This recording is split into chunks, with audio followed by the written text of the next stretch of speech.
প্ৰায় 8 বছৰ ধৰি এই চক্ৰটোৱে এনে বেপাৰ চলাই গৈছে আৰু তাৰ পিছতো কিন্তু ৰহস্যজনকভাৱে নিৰ্বিকাৰ নিবাক প্ৰশাসন তথা সংশ্লিষ্ট কৰ্তৃপক্ষ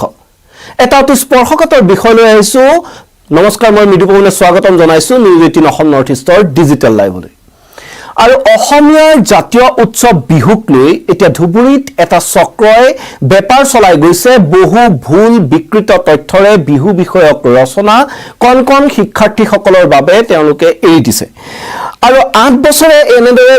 বিহুক বিকৃত কৰি বেপাৰ চলাই আছে ধুবুৰীৰ নিউ মহম্মদিয়া পুস্তকালয় নামৰ এই পুস্তকালয়খনে আৰু তেওঁলোকে এখন গ্ৰন্থ প্ৰকাশ কৰিছে যি গ্ৰন্থখনত বিহু বিষয়ক বহু বিকৃত তথ্য তাত সন্নিবিষ্ট কৰা হৈছে আৰু বিহুৰ অপব্যাখ্যাৰে তথাকথিত স্বয়ম্ভূ লেখক ভূঞা আৰু মোল্লাই সংঘটিত কৰিছে এই গৰ্হিত কাণ্ড আৰু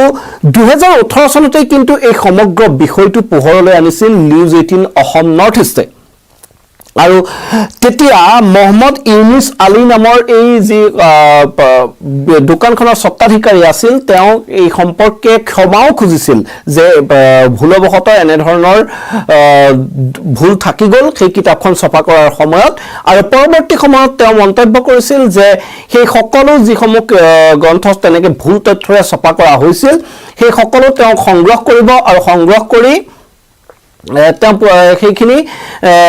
কোনবা কাবাৰীৱালাক বিক্ৰী কৰি দিব যি সমূহ ইতিমধ্যে তেওঁৰ ওচৰত আছে সেই কাবাৰীৱালাক বিক্ৰী কৰা বুলি তেওঁ সেই সময়ত 2018 চনতে মন্তব্য কৰিছিল আৰু সম্পূৰ্ণ শুদ্ধ তথ্যৰে নতুনকৈ কিতাপখন মুদ্ৰণ কৰি তেওঁ পুনৰ ব্যৱসায় কৰিব বুলি তেওঁ কিতাপখন পাঠকলৈ আগবঢ়াই দিব বুলি তেওঁ মন্তব্য কৰিছিল কিন্তু কাৰ্যত সেই কথা হোৱা পৰিলক্ষিত নহল এক প্ৰকাৰ কিতাপখনত তেতিয়া উল্লেখ আছিল যে 12 মাহত 12টা বিহু থাকে বুলি অসমীয়াৰ অতি হাস্যকৰ এনে তথ্য সন্নিবিষ্ট কৰিছিল আৰু কিন্তু সেই তথ্যৰ পৰৱৰ্তী সময়ত প্ৰকাশ পোৱা কিতাপখনত শুদ্ধৰণি কৰা হ'ল যদিও তিনিটা বিহু বুলি উল্লেখ কৰা হ'ল যদিও সেই বিহু কেতিয়া পালন কৰা হয় বিহুৰ তাৎপৰ্য কি তাৰ ক্ষেত্ৰত 12পাচি ভুল তথ্যৰে এক প্ৰকাৰ যিসকল শিক্ষাৰ্থী আছে সেই শিক্ষাৰ্থীসকলক বিপথে পৰিচালিত কৰাৰ বাবে কিছু তথ্য সন্নিবিষ্ট কৰা হ'ল সেই গ্ৰন্থখনত আৰু 2018 চনত এই বিষয়টো আমি পোহৰলৈ আনিছিল তেতিয়া তেওঁ ৰাজহুৱাভাৱে ক্ষমা খুজিছিল কিন্তু তাৰ পিছতো যিখন গ্ৰন্থ পুনৰ মুদ্ৰণ কৰা হ'ল সেই গ্ৰন্থখনতো একে ধৰণৰে বহু দৃষ্টিকোণত ভুল থাকি গল আৰু সেই কিতাপখন কিন্তু বিগত 8 বছৰে চলি থাকিল শিক্ষাৰ্থীৰ বাবে সেইখন উপলব্ধ হৈ থাকিল শিক্ষাৰ্থীয়ে ক্ৰয় কৰি থাকিল আৰু বিহু সম্পৰ্কীয় এনে কেতবোৰ ভুল তথ্যই সেই শিক্ষাৰ্থীসকলে শিকিলে আৰু এই ক্ষেত্ৰত কিন্তু সংশ্লিষ্ট কৰ্তৃপক্ষ অতি লাজ লগাকৈ নিমাত হৈ থাকিল আৰু ইতিমধ্যে পুনৰ সেই কিতাপখনৰ যেতিয়া ভুল ধৰা পৰিল সেই কিতাপখনৰ যেতিয়া তেওঁলোকে এনে বিহুক বিকৃত কৰি তথ্য প্ৰকাশ কৰাৰ কথা পোহৰলৈ আহিলে তেতিয়া এই সহজ ব্যাকৰণ ৰচনা নামৰ পুথিখন এতিয়া সকলোৱে বন্ধ কৰাৰ দাবী উত্থাপিত কৰিছে ইতিমধ্যে এবিভিপিয়ে এই সন্দৰ্ভত কালিৰ দিনটোত গোচৰ তৰিছে প্ৰকাশক লেখকৰ বিৰুদ্ধে কিন্তু তাৰ পিছতো কিন্তু এতিয়ালৈকে কোনো ধৰণৰ ব্যৱস্থা সংশ্লিষ্ট কৰ্তৃপক্ষই লোৱা পৰিলক্ষিত হোৱা নাই আৰু 2018 চনত একেখন ব্যাকৰণতে উল্লেখ আছিল যে বিহু অসমীয়াৰ বাপতি সাহোন বিহু 12টা আৰু এতিয়া সেই বিহু 3টালৈ কৰা হৈছে যদিও এই ভূঞা আৰু মোল্লা নামৰ দুই লেখকে চৰম উদ্ধতালিৰে বিহু সম্পৰ্কত অতি বিকৃত তথ্য তাত সন্নিবিষ্ট কৰিছে চ'ত মাহৰ শেষৰ পৰাই বিহু উদযাপন কৰা হয় এনে ধৰণৰ অদ্ভুত কথা তাত সন্নিবিষ্ট কৰিছে আৰু চৰম উদ্ধতালিৰ প্ৰদৰ্শন কৰিছে এই ভূঞা আৰু মোল্লা নামৰ স্বয়ম্ভূ যি দুগৰাকী লেখক আছে তেওঁলোকে এই প্ৰকাশক আছে তেওঁলোকে আৰু এনে উদ্ধতালিৰ পিছতো কিন্তু বিগত সময়ছোৱাত যেহেতু এই প্ৰকাশন গোষ্ঠীটোৰ বিৰুদ্ধে এই লেখকদ্বয়ৰ বিৰুদ্ধে কিয় কোনো ধৰণৰ ব্যৱস্থা গ্ৰহণ কৰা নহল বিগত 8 বছৰ ধৰি কেনেদৰে এই কিতাপখন চলি থাকিবলৈ পালে শিক্ষাৰ্থীৰ বাবে উপলব্ধ হ'বলৈ পালে সেইটোৱে হৈ পৰিছে এই মুহূৰ্তৰ আটাইতকৈ এটা ডাঙৰ প্ৰশ্ন আৰু অতি হাস্যকৰভাৱে এই প্ৰকাশন গোষ্ঠীটোৱে মন্তব্য কৰিছে যে কেৱল ষষ্ঠ সপ্তম অষ্টমমান শ্ৰেণীৰ বাবে কণ শিক্ষাৰ্থীসকলৰ বাবেহে যেহেতু এই পাঠ্যপুথিখন প্ৰস্তুত কৰা হৈছিল সেইবাবে তাত বিহুৰ সন্দৰ্ভত বিস্তৃত ব্যাখ্যা কৰা নাই কিছু কমকৈ বিহুৰ কথা উল্লেখ কৰা হৈছে কিন্তু কমকৈ উল্লেখ কৰাৰ নামত ভুল তথ্য দাঙি ধৰিব আৰু এতিয়া প্ৰশ্ন হৈছে যে বিহু সন্দৰ্ভত কেতিয়াৰ পৰা অসমৰ শিক্ষাৰ্থীয়ে শুদ্ধকৈ শিকিব লাগিব এই সমগ্ৰ যি গায়ৰা দিয়া মন্তব্য আত্মপক্ষ সমৰ্থনৰ নামত যি এই তুলনা মন্তব্য কৰিছে তাৰ পৰা তেওঁলোকৰ যি মতলব সেই কথা একদম স্পষ্ট হৈ পৰিছে যে তেওঁলোকৰ অসম তথা অসমীয়াৰ প্ৰতি কোনো দায়বদ্ধতা নাই তেওঁলোকে কেৱল ব্যৱসায় কৰি টকা ঘটিবৰ বাবে এনে ধৰণৰ ভুল তথ্যৰে গ্ৰন্থ উলিয়াই তেওঁলোকে কলকাতাত তেনে গ্ৰন্থ ছপা কৰি আনি তেওঁলোকে ইয়াত প্ৰকাশ কৰিছে আৰু এটা প্ৰশ্ন হৈছে যে এই পাঠ্যপুথি শিক্ষাৰ্থীৰ বাবে পাঠ্যপুথি প্ৰণয়ন কৰা এই সকল লেখক প্ৰকাশকৰ বিহু সন্দৰ্ভত সঁচাকৈ জ্ঞান নাই নেকি তেওঁলোকে 2018 চনতে 12টা বিহু বুলি প্ৰকাশ কৰিলে আৰু সেয়া তেওঁলোকে ধৰি লোৱা হ'ল কিবা প্ৰুফ চোৱাৰ খেলিমেলি কোনো ধৰণৰ তাত প্ৰিন্টিং মিষ্টেক হৈ পেলাই তেনে ধৰণে প্ৰকাশ পালে কিন্তু তেতিয়াও এটা প্ৰশ্ন অৱকাশ থাকি যায় যে দুই এটা বানান ভুল হ'ব পাৰে কিন্তু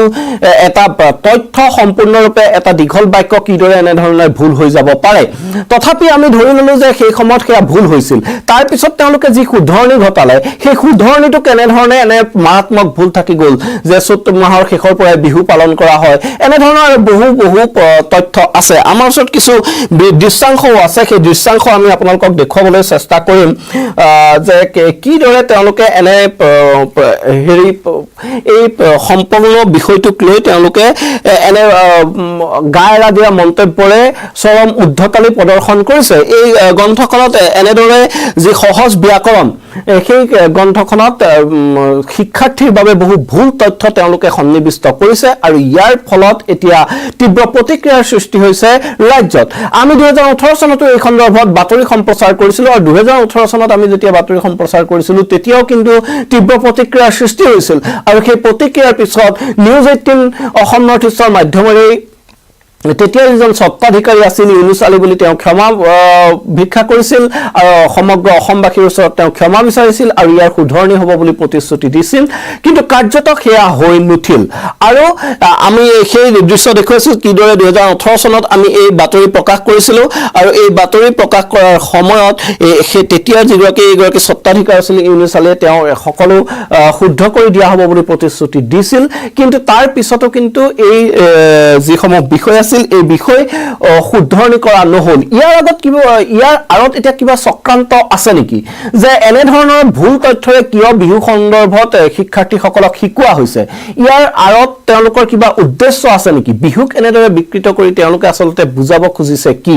এই বিষয়সমূহৰ কিন্তু সোধা পোছাৰ ক্ষেত্ৰত যথেষ্ট প্ৰয়োজনীয়তা আছে ইতিমধ্যে এবিভিপিয়ে গোচৰ তৰিছে সেই গোচৰ তৰাৰ পিছত আৰক্ষীয়ে এতিয়া কিদৰে ব্যৱস্থা গ্ৰহণ কৰে সেয়াও কিন্তু লক্ষণীয় হ'ব তাৰ সমান্তৰালকৈ আমি যদি চাওঁ যিসমূহ জাতীয় সংগঠন আছে সেই জাতীয় সংগঠনসমূহেও কিন্তু এনে স্পৰ্শকাতৰ বিষয়ক লৈ বিশেষ তেওঁলোকে তৎপৰতা বিগত সময়ছোৱাত লোৱা পৰিলক্ষিত নহল অসম সাহিত্য সভাই নিজৰ মাজতে ক্ষমতাৰ খোৱা কামৰা কৰি থকা বিভিন্ন সময়ত পৰিলক্ষিত হয় কিন্তু এইসমূহ যিবোৰ বিষয় অতি স্পৰ্শকাতৰ জাতিটোৰ বাবে ভাষাটোৰ বাবে যিসমূহ অতি স্পৰ্শকাতৰ বিষয় সেই বিষয়সমূহক লৈ যেন কোনো ধৰণৰ গুৰুত্ব নাই বৰ্তমানৰ অসম সাহিত্য সভাৰ তেওঁলোকে এনে ধৰণৰ বিষয়টোক লৈ যেন কোনো ধৰণৰ অৱগতই নহয় আৰু সেইবাবে হয়তো আমি বিগত সময়ছোৱাত দেখিছো যে পূৰ্বৰ যি গৰিমা আছিল অসম সাহিত্য সভাৰ সেয়া বৰ্তমান সময়ত লোপ পাইছে শেহতীয়াকৈ পুনৰ অসম সাহিত্য সভা বিতৰ্কত সোমাই পৰিছে যিগৰাকী অসম সাহিত্য সভাৰ সভাপতি ডক্টৰ বসন্ত কুমাৰ গোস্বামীৰ মন্তব্য এক বিতৰ্কিত মন্তব্যক লৈ সম্পূৰ্ণ অসমতে এতিয়া এক অশান্ত পৰিস্থিতিৰ সৃষ্টি হৈছে সকলোৱে একেমুখে গৰিহণা দিছে তেখেতে কৈছে যে চৰাঞ্চলৰ যিসকল মিয়া মুছলমান আছে তেওঁলোকেহে অসমীয়া ভাষাটো ৰক্ষা কৰিব লাগিব তেওঁলোকে যদি অসমীয়া ভাষাটো নিজৰ লোকপিয়লত যদি অসমীয়া ভাষী লোক বুলি তেওঁলোকে নকয় তেতিয়াহ'লে অসমতে সংখ্যালঘুত পৰিণত হ'ব এনেধৰণৰ বহু মন্তব্য তেখেতে বিগত সময়ছোৱাত কৰিছে তাৰ পিছতেই তীব্ৰ প্ৰতিক্ৰিয়াৰ সৃষ্টি হৈছে সকলোৱে একেমুখে গৰিহণা দিছে বসন্ত কুমাৰ গোস্বামী কিন্তু এতিয়া প্ৰশ্ন হৈছে যে সেইবোৰ নলগা জেঙত লাগি থকা হৈছে কিন্তু এনেধৰণৰ বিষয়ক লৈ সাহিত্য সভাৰ ভূমিকা কি কিয় এই ক্ষেত্ৰত সাহিত্য সভাৰ ফালৰ পৰা বৰ্তমানলৈকে কোনো ধৰণৰ ধৰণৰ এটা বলিষ্ঠ পদক্ষেপ লোৱা পৰিলক্ষিত নহল আৰু তাৰ সমান্তৰালকৈ বাকি যিসমূহ জাতীয় সংগঠন আছে তেওঁলোকো কিয় নিমাত এনে বিষয়ক লৈ কিয় এনে ধৰণৰ ভুল তথ্যৰে বিহু সন্দৰ্ভত বাপতি খাহুন বিহুক লৈ এনে ধৰণে খেলা কৰিব পাৰিছে জনৈক কোন ভূঞা মোল্লাই কিয় এনে ধৰণৰ কাম কৰাৰ ইয়াত সাহস পাইছে আৰু এই যি বাতৰি পুনৰবাৰ সম্প্ৰচাৰ হ'ল এই যি ভুল তথ্যৰে পুনৰ প্ৰকাশ কৰি তেওঁলোকে প্ৰচাৰ কৰি থকা কথা যিহেতু বাতৰিত প্ৰচাৰ হ'ল তাৰ পিছৰে পৰা কিন্তু এই যি ধুবুৰী নিউ মহম্মদীয়া পুস্তকালয় আছে তাৰ যিগৰাকী স্বত্বাধিকাৰ ইয়াছাৰান ভূঞা তেওঁ বৰ্তমান কিন্তু নিজৰ বিপণীলৈ অহা নাই তেওঁ বৰ্তমানো এক কৰবাত আত্মগোপন কৰা হয়তো পৰিলক্ষিত হৈছে তেওঁ কৰ্মচাৰীক সোধাত তেওঁ এই কেইদিন অহা নাই দোকানলৈ অহা নাই আৰু হয়তো কাইলৈ আহিব পাৰে বা আজি আহিব পাৰে এনে ধৰণৰ কিছু মন্তব্য কৰিছে আৰু যিসমূহ এনে ভুল তথ্যৰে প্ৰকাশ পোৱা গ্ৰন্থ সেই গ্ৰন্থসমূহ ক'ত আছে বুলি সাংবাদিকে যেতিয়া তেওঁলোকক প্ৰশ্ন কৰে তেওঁলোকে কৈছে যে গুদামতে আছে তেনেধৰণৰ কিতাপ বৰ্তমান বিক্ৰী কৰা নাই কিন্তু সেয়া কিমান সঁচা কিমান মিছা সেয়া সময়হে ক'ব কিন্তু এই মুহূৰ্তত মই আপোনালোকক শুনাই ল'ব বিচাৰিছো আমাৰ সৈতে এটা মন্তব্য আছে যে সেই যি অভিযুক্ত নিউ মহম্মদীয়া পুস্তকালয় তাৰ কৰ্মচাৰীসকলে কি কয় তেওঁলোকৰ স্বত্বাধিকাৰ বৰ্তমান ক'ত আছে এই সন্দৰ্ভত কি মন্তব্য প্ৰকাশ কৰিছে সেয়া শুনাই ল'ব বিচাৰিছো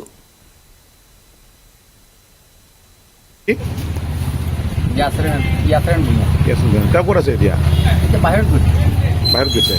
যোৱাকালিও নাছিলে নাই নাই আহিব আজি আহি যাব আৰু এই কিতাপখিনি কি হ'ল কিতাপখিনি এই কিতাপখিনি যে মানে বিহুৰ বিষয়ে যে ভুল লিখিছিলে এই কিতাপখিনি কি কৰিলে এতিয়া আছে তাতে গোডাউনতে ৰাখিছে মালিক আহিবনে আজি কেতিয়া আহিব কালি আহি যাব আজি নে কালি আহিব আপোনাক থাকিব দিছে নেকি দোকানত আজি আমি দোকানৰ কৰ্মচাৰী কিতাপখিনি গোডাউনতে আছে দাদা এই দোকানৰ মালিকজনৰ নাম কি তেওঁ ক'ত আছে এতিয়া বাহিৰত গৈছে যোৱাকালিও নাছিলে নাই নাই আহিব আজি আহি যাব আৰু এই কিতাপখিনি কি হ'ল কিতাপখিনি এই কিতাপখিনি মানে বিহুৰ বিষয়ে যে ভুল লিখিছিলে এই কিতাপখিনি কি কৰিলে এতিয়া আছে তাতে গোডাউনতে ৰাখিছে মালিক আহিবনে আজি কেতিয়া আহিব কালি আহি যাব আজি নে কালি আহিব আপোনাক থাকিব দিছে নেকি দোকানত আজি আমি দোকানৰ কৰ্মচাৰী কিতাপখিনি গোডাউনতে আছে দাদা এই আৰু আপোনালোকে দেখিলে এনে ধৰণে এতিয়া যিসকল সেই পুস্তকালয়খনৰ কৰ্মচাৰী আছে তেওঁলোকৰ স্বত্বাধিকাৰ ক'ত আছে সেয়া নাজানে সাংবাদিকে বিচাৰি গ'লে কাইলৈ আহিব এনে ধৰণৰ কিছু মন্তব্য কৰি তেওঁলোকে বিষয়টোৰ পৰা গা এৰা দিয়াৰ চেষ্টা চলিছে আৰু আমি এতিয়া আটাইতকৈ এক জটিল প্ৰশ্ন হৈছে যে 8 বছৰৰ পূৰ্বে বিহু বিকৃতকৰণৰ সন্দৰ্ভত এই একেসকল লোকৰ বিৰুদ্ধে বাতৰি সম্প্ৰচাৰ হৈছিল তাৰ পিছতো কিন্তু আজি কুপতি তেওঁলোকে কোনো ধৰণৰ শুধৰণি নকৰিলে আৰু এই প্ৰকাশন স্বত্বাধিকাৰ লিখকে কাৰ আশীৰ্বাদত এতিয়া পুনৰ একেধৰণৰ ভুলেৰে পাঠ্যপুথি প্ৰকাশ কৰি তেওঁলোকে প্ৰচলন কৰাৰ ধৃষ্টতা প্ৰকাশ কৰিছে সেয়া কিন্তু আটাইতকৈ এটা জটিল প্ৰশ্নৰূপে বিবেচিত হৈছে কিয় তেওঁলোকৰ বিৰুদ্ধে সংশ্লিষ্ট কৰ্তৃপক্ষই ব্যৱস্থা নলয় এয়া সদিচ্ছাৰ অভাৱ নে আন কিবা জাতিটোৰ প্ৰতি ভাষাটোৰ প্ৰতি এয়া সদিচ্ছাৰ অভাৱ নে আন কিবা সেই প্ৰশ্ন কিন্তু এতিয়া সকলোৰে মনতে উদয় হৈছে এই যি চক্ৰটো আছে এওঁলোকে কিয় বাৰে বাৰে এনে ধৰণৰ ভুল তথ্যৰে তেওঁলোকে বেপাৰ চলোৱাৰ চেষ্টা কৰিছে ইয়াৰ অন্তৰালতো কিবা ষড়যন্ত্ৰ আছে নেকি যে এই সকল লোকে কিয় বাৰে বাৰে বিহুকেই টাৰ্গেট কৰি লৈছে কিয় বাৰে বাৰে বিহু সন্দৰ্ভত ভুল তথ্য দিছে যদি সঁচাকৈ তেওঁলোকে নাজানে প্ৰথমবাৰ তেওঁলোকৰ ভুল হৈ গ'ল ভুল মানুহৰ হ'ব পাৰে মানুহ মাত্ৰেই ভুল হয় কিন্তু সেই ভুলৰ কিয় শুধৰণি তেওঁলোকে নকৰিলে সেই ভুলৰ পৰা কিয় তেওঁলোকে শিক্ষা নললে পুনৰ কিয় ভুল তথ্য দি এই কিতাপখন তেওঁলোকে প্ৰচলন কৰিবলগীয়া হ'ল ইয়াৰ আঁৰত কি ৰহস্য আছে এই সন্দৰ্ভত এতিয়া ধুবুৰী আৰক্ষীয়ে কি পদক্ষেপ ল'ব সেয়া লক্ষণীয় হ'ব ইতিমধ্যে দুই এক সংগঠনে এই প্ৰকাশন গোষ্ঠীটোৰ স্বত্বাধিকাৰী লিখকৰ বিৰুদ্ধে গোচৰ তৰিছে এই গোচৰ তৰাৰ লগতে তেওঁলোকক গ্ৰেপ্তাৰ কৰাৰ দাবী উত্থাপন কৰিছে আৰু এই প্ৰকাশন গোষ্ঠীটোৱে প্ৰকাশ কৰা সকলো গ্ৰন্থ জব্দ কৰাৰ দাবী উত্থাপন হৈছে আৰু 2018 চনত যেহেতু আমি কৈছো যে এই বাতৰিটো আমি পোহৰলৈ আনিছিলো তেতিয়াই কিন্তু তাৰ যিগৰাকী স্বত্বাধিকাৰী আছিল তেখেতেও কৈছিল যে তেওঁলোকে প্ৰায় 20খনকৈ গ্ৰন্থ প্ৰকাশ কৰে আৰু সেই 20খন গ্ৰন্থ শিক্ষাৰ্থীৰ বাবে এনেধৰণৰ তেওঁলোকে প্ৰকাশ কৰে সেইসমূহ সকলো গ্ৰন্থত এনেধৰণৰ তথ্য বিভ্ৰাট আছে নেকি এনেধৰণৰ বিতৰ্কিত কথা তেওঁলোকে সন্নিৱিষ্ট কৰিছে নেকি সেইসমূহ চোৱাৰো হয়তো নিশ্চয়কৈ সংশ্লিষ্ট কৰ্তৃপক্ষৰ দায়িত্বত আছে কিন্তু কিয় আজি 8 বছৰে এই সকলো নিমাত হৈ থাকিল কিয় তেওঁলোকে এনেধৰণৰ ভুল তথ্যৰে কিতাপ ছপা কৰি বাৰে বাৰে প্ৰচাৰ কৰি থাকিলে সেয়া হৈ পৰিছে এতিয়া ৰহস্য বিষয় আৰু এই ক্ষেত্ৰত এতিয়া সকলোৱে কঠোৰ হোৱাটো বিচাৰিছে চৰকাৰ প্ৰশাসনক আৰু সকলোৱে এই যে অসমীয়া জাতিটোৰ বিৰুদ্ধে ইয়াক এক ষড়যন্ত্ৰ বুলি অভিহিত কৰিব বিচাৰিছে আৰু ইয়াৰ লগত যিসকল জড়িত আছে সকলোকে কঠোৰৰ পৰা কঠোৰতম শাস্তি প্ৰদানৰ দাবী উত্থাপন হৈছে এই ক্ষেত্ৰত এতিয়া ধুবুৰী আৰক্ষীৰ ভূমিকা কি হ'ব প্ৰথম অৱস্থাত সেয়া সকলোৱে নজৰত ৰাখিছে আমিও নজৰত ৰাখিম আৰু এই সন্দৰ্ভত প্ৰকৃত তথ্য আপোনালোকক দি যাবলৈ যত্ন কৰিম যে কিদৰে বিহুক বিকৃত কৰি বেপাৰ চলোৱা এই চক্ৰটোৰ বিৰুদ্ধে আৰক্ষীয়ে ব্যৱস্থা লয় আৰু এনেধৰণৰ কাম যাতে দুনাই কোনেও কৰিবলৈ এইখন অসমত সাহস নকৰে তাৰ নজিৰ কেনেদৰে গঢ়ি তোলে চৰকাৰ তথা প্ৰশাসনে তাৰ ওপৰত সকলোৰে দৃষ্টি ৰাখিব এই মুহূৰ্তত মই মৃদু পৱনে বিদায় লৈছো সকলোকে ধন্যবাদ জনাইছো